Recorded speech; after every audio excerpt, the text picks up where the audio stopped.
ശ്രീമതി ഷീബ, ഇവിടെ സിദ്ധാർത്ഥന്റെ മരണസമയത്ത് നമ്മൾ കണ്ടതാണ്, അത് ആത്മഹത്യ ആണെന്ന് വരുത്തി തീർക്കാൻ കാണിച്ച വ്യഗ്രത, ഡീനിന്റെ ഒക്കെ ദുഷ്ടവ്യഗ്രത നമ്മൾ കണ്ടതാണ്.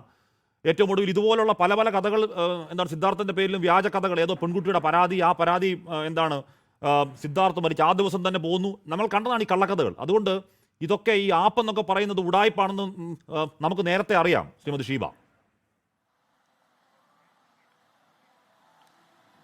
10, 14, 15, 15,000 രൂപയ്ക്ക് വേണ്ടി അവരിതൊക്കെ ചെയ്യുമോ?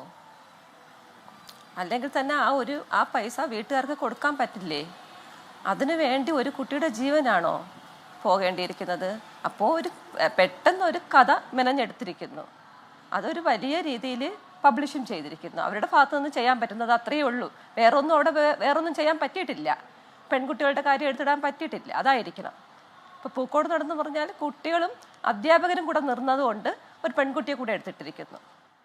അപ്പോൾ ഇവിടെ എല്ലാം എന്താണോ അവിടെ നടന്നിരിക്കുന്നത്, ഒരു അധ്യാപകർ ചേർന്ന് അല്ലെങ്കിൽ പ്രതികളായ ആളുകളെ സംരക്ഷിക്കാൻ വേണ്ടി ഏതറ്റം വരെ പോകൂ എന്നുള്ളതിന് ഏറ്റവും വലിയ തെളിവാണിത്.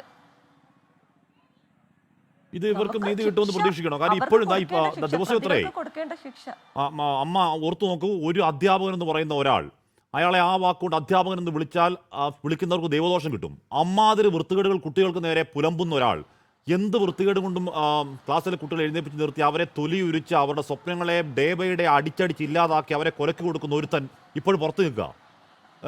അവരെ പിടികൂടാത്ത എന്താണെന്ന് ആർക്കും ചോദ്യമില്ല. എല്ലാവരും ഈ ആപ്പിൻ്റെ പിന്നാലെയാണ്. അപ്പോൾ നീതി കിട്ടും എന്ന് ഈ പാവം എന്താണ് നിതിൻ്റെ കുടുംബം വെറുതെ വിശ്വസിക്കണോ?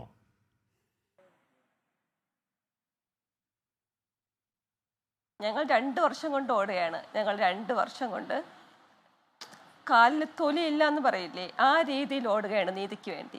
ഞങ്ങൾ കണ്ടുപിടിച്ച കാര്യങ്ങളല്ലാതെ ഏതെങ്കിലും പോലീസോ ഏതെങ്കിലും അധികാരികളോ കണ്ടുപിടിച്ചിട്ടുണ്ടോ? ഞങ്ങൾ പറയുന്ന കാര്യങ്ങളല്ലാതെ അവർ നോക്കിയിട്ടുണ്ടോ?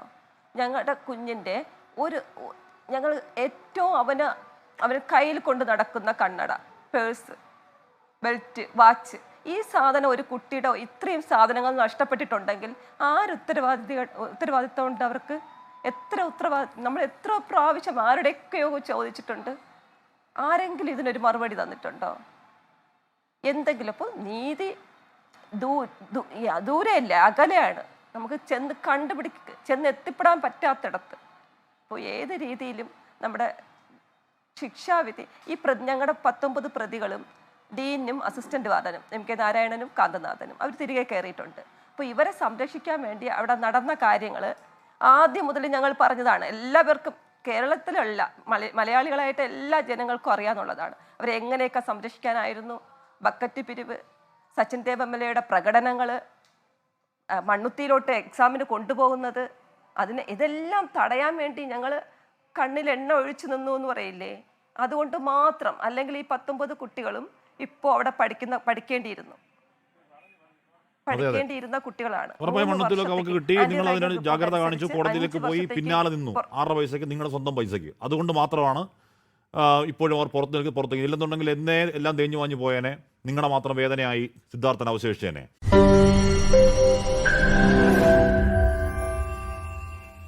ലോകത്തെവിടെയായാലും ഏത് സമയത്തും 24 വാർത്തകളും ഓഗ്മെന്റഡ് റിയാലിറ്റി പാക്കേജുകളും എക്സ്പ്ലെയിനറുകളും വിശദമായി കാണാൻ ഞങ്ങളുടെ YouTube ചാനൽ നിങ്ങൾക്ക് സബ്സ്ക്രൈബ് ചെയ്യാം.